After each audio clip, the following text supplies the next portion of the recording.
નમસ્કાર મિત્રો, વિડીયોમાં તમારું સ્વાગત છે। જી હા મિત્રો, અત્યારે હાલ મોટા અને મહત્વના સમાચાર સામે આવી રહ્યા છે। તો મિત્રો, સમાચારમાં વાત કરીએ તો પંચમહાલ જિલ્લાના ગોધરા તાલુકામાં બેગીડોર આંબલી ગામે એક કિશોરીને ફટાકડાનો અખતરો કરવો ભાડે પડ્યો છે।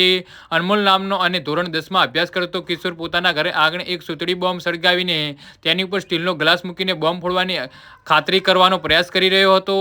ત્યારે ગ્લાસને કૂર્ચે ઉડીને ત્યાંનો એક ટુકડો નાકમાં ઘૂસી ગયો હતો।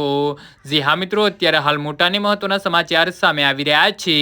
આ દરમિયાન અચાનક જોરદાર બ્લાસ્ટ થયો હતો। બ્લાસ્ટની તીવ્રતા એટલી હતી કે સ્ટીલના ગ્લાસને ટુકડા થઈ ગયા હતા। ગ્લાસનો એક ટુકડો ઉડીને કિશોરના મોઢાના ભાગે અને ખાસ કરીને નાકના ભાગે ઘૂસી ગયો હતો, જેના કારણે તે ગંભીર રીતે ઇજાગ્રસ્ત થયો।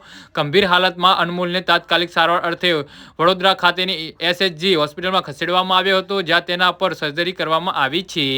જી હા મિત્રો, આવી જ એક ગંભીર ઘટના તારીખ 21 ઓક્ટોબરના અમદાવાદના ન્યૂ રાણીપ વિસ્તારમાં બની હતી। અહીં 3 યુવકો બેદરકારીપૂર્વક લોખંડની પાઇપમાં ફટાકડા ભરીને ફોડી રહ્યા હતા। આ અખતરા દરમિયાન લોખંડનો એક ટુકડો જોરથી ઉડીને નજીકથી પસાર થઈ રહેલી 16 વર્ષની સગીરાના કપાળ પર વાગ્યો હતો।